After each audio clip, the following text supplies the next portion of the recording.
we've got to get out to people.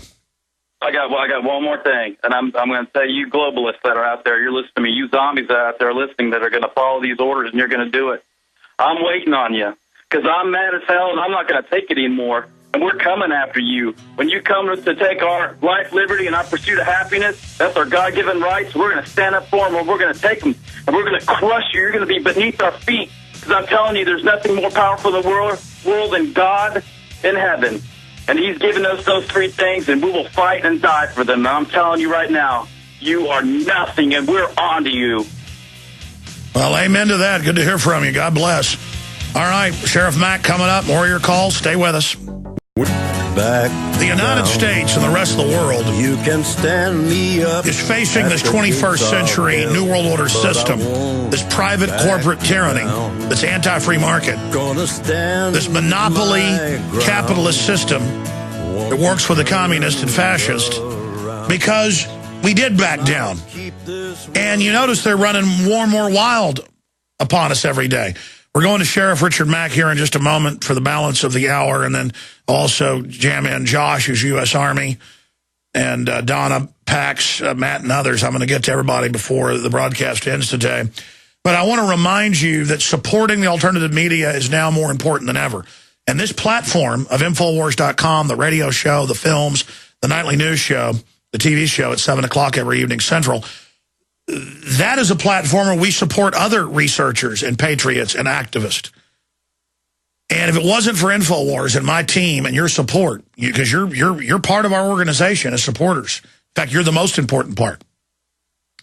So much of this news would not have broken and would not have been known. And I don't get up here and toot our horn. If I tried to, it'd take days to cover all our successes and what we've done. I'm too busy running over globalist lies and crashing through their lies and disinformation to even look back. It's like winning a race. You don't look back, ladies and gentlemen. You're in swimming or track or anything. You start losing when you start looking back. I'm looking straight forward, and I'm moving forward. And it's so important to support us now more than ever because we're under attack. There's all sorts of stuff going on. We need to be strong just to continue to operate or expand in the face of the globalist. I'm offering all 18 of my films that are on DVD, 18 different DVD packages, great color covers, great gift, until the end of the year. But you can get it by Sunday and have it guaranteed shipped to you before Christmas for $99.95, normally $360. To get all those films. 70% off. You can go to Infowars.com and get the Alex Jones Everything Special. Also, we've got 3 new films we're carrying. A Noble Lie, Oklahoma City 95 is the newest. There's never really been a professional film in like a decade. I mean, my film, Road to Tyranny, spends some time on it, 35 minutes or so, 40 minutes. But this is with the survivors, with the mother of Terrence Yakey, the cop that saw all this, with the Hoppy Heidelberg, with the Jane Graham who was in Oklahoma City. It was another false flag by those very same Justice Department people that are in control right now, and A Noble Lie proves it. And they're getting ready in all their hype to stage new Oklahoma cities and blame it on domestic groups. By the way, the Southern Poverty Law Center supposedly had informants at Elohim City where McVeigh and others were. Interesting information on that front. So that needs to be investigated further. But A Noble Lie, Oklahoma City, 1995. It is available at Infowars.com. And those that don't know history are doomed to repeat it. We also have Outside the Law, stories from Guantanamo. And now you have the CBS headline, American citizens to be sent to Guantanamo. We have Scientists Under Attack, dealing with genetic engineering, all the rest of it. And we have the Infowars Black Flag of Non-Surrender. It's a 3,000-year-old flag. The Greeks used it. Many others used the black flag. All over the world, it means no surrender.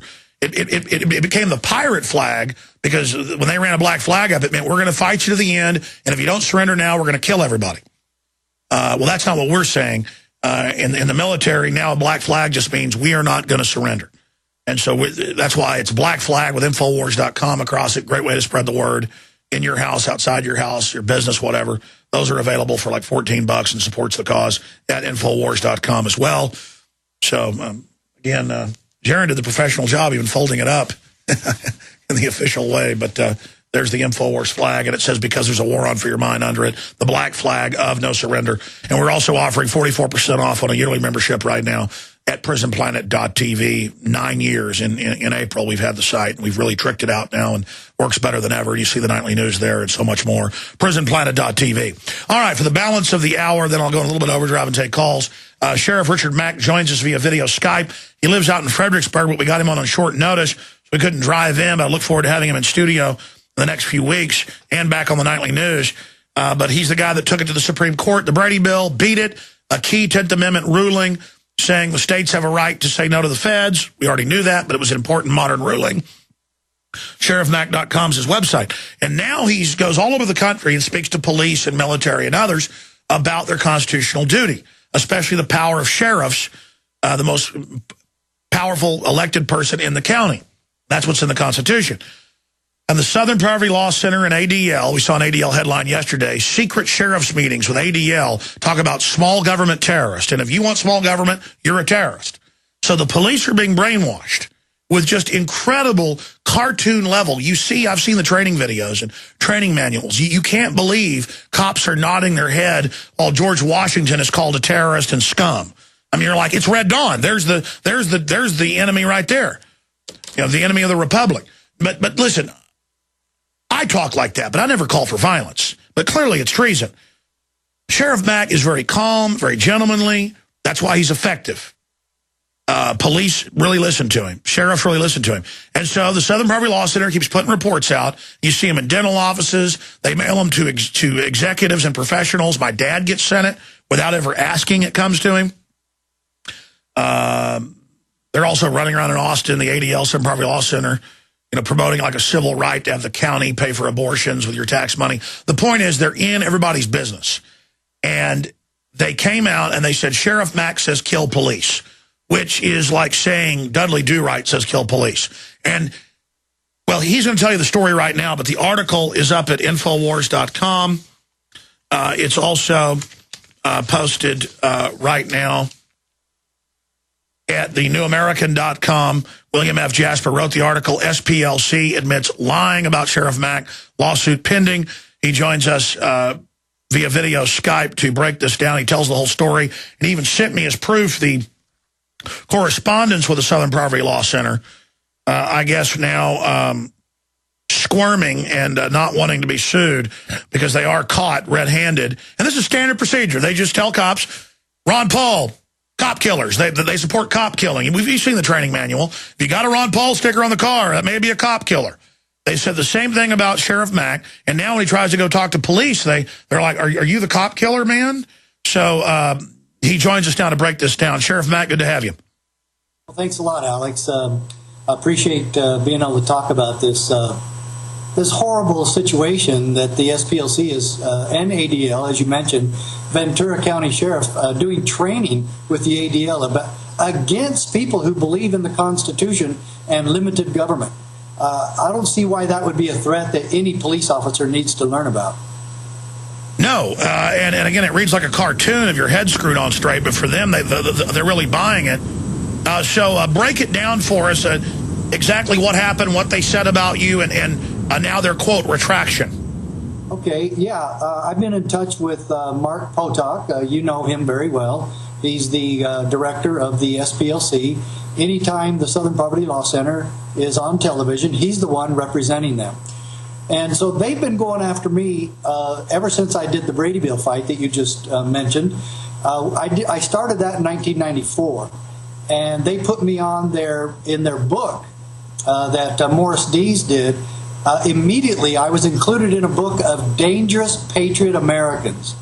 Currently, I'm on their list, number 18 of Dangerous Patriot Americans. They continue that propaganda. And isn't it amazing that if they would look at my career and go to the Provo Police Department and to the Sheriff's Office, where I was the sheriff in Graham County, Arizona, they would know that I've never committed an act of violence towards any human being in my life. I've never slugged another person. I've never beat up another person. I never shot anybody in my career. I would do those things if they were necessary, but they're just not necessary. And I've abhorred, and I'm appalled, I should say, about all the police news stories how they're macing everybody and they're tasing everybody and they're shooting anybody that they want at the drop of a hat. I hate those stories, and I'm going to tell you right now, they're just not necessary. But here I start a career fighting the federal government and being an activist, saying, look, don't you think we ought to follow the Constitution? And just because you violate the Constitution doesn't mean I'm going to go along with you. So that's why I went against the Brady Bill. And so now all of a sudden I'm on the SPLC list, and I never heard of these guys before in my life, nor did they ever talk to me until May of 2011. They had a reporter call me while I'm touring and teaching classes to law enforcement and sheriffs and Tea Parties in Ohio. And yeah, they call it a reporter because they've lost so much credibility. They now have their little propagandists have a reporter call you up. I had the Media Matters, George Soros group, call me and said they were a reporter, and I was laughing. And I said, George Soros funds you. And the guy said, no, he doesn't, and started laughing at me. I mean, these people are literally snake creatures. But please continue. Well, that is, and that's exactly what. These guys are snake hitman for the globalists. And they say they watch hate groups, but the SPLC is the biggest hate group I've ever known. And they embrace Bill Ayers, and yet they assail people like you and me who don't want any violence. And we want government to just leave us alone. And we want the Constitution followed, and we quote the Founding Fathers, so all of a sudden that makes us some sort of big threat to everybody, and we're part of a hate group, and we're bigots, and we're racist. Well, let me tell you right now, when they called me, my mom had just passed away, and I told that reporter, you guys claim that I'm a racist and a bigot, and let me tell you something about my mother. She didn't raise racists and bigots in her home. That was totally foreign to us, and I am not anything you've said about me. So I said, look, why should I talk to you guys? You've lied about me for years. You just recently lied about me in your magazine, the Intel Report. And he goes, well, how did we do that? And I said, you said that I believe in shooting and killing federal agents and federal police, and I've never said anything like that in my life. And he goes, well, I'm gonna have this checked on. So then the next day, Mark Potok calls me himself, and he said, Sheriff, we owe you an apology. And I said, what? I banged on the phone. I said, is this really Mark Potok, SPLC? I said, you guys lie all the time. I don't trust you, and you lie about all my friends. And I named Ron Paul and Judge Napolitano. And I said, these guys aren't violent. They don't hate anybody. And you label them, you slander them, you do it to me. I said, and I've had it this time. And he goes, well, we're going to print a retraction because the tape that we have of you where we quote you saying that, you didn't say that at all. And I said, that's what I tried to tell you. And I said, and I don't think it was an accident because you have the tape. That is not an accident, and I'll be happy to play that before the jury. So then after that, Mark Potok and I share emails and phone calls for the next maybe 6, 7, 8 weeks. And finally I told him, I said, look, I think we should handle this as gentlemen. I do want a retraction and apology, but you're also going to make amends for this. Apology isn't enough. And so I said, I want a donation to the CSPOA because you send this to sheriffs. And the CSPOA, the Constitutional Sheriff and Peace Officer Association, I'm having a national meeting with these guys, and they're now worried about what I am. And now I'm also worried that if the federal government is going to come after me, at least they should come after you and find the evidence that you have that says that I'm trying to kill agents. And so we talk about that for a long time. And I said, one of my demands is this. I want to speak to all your employees. I said, how many do you have? 25, 30?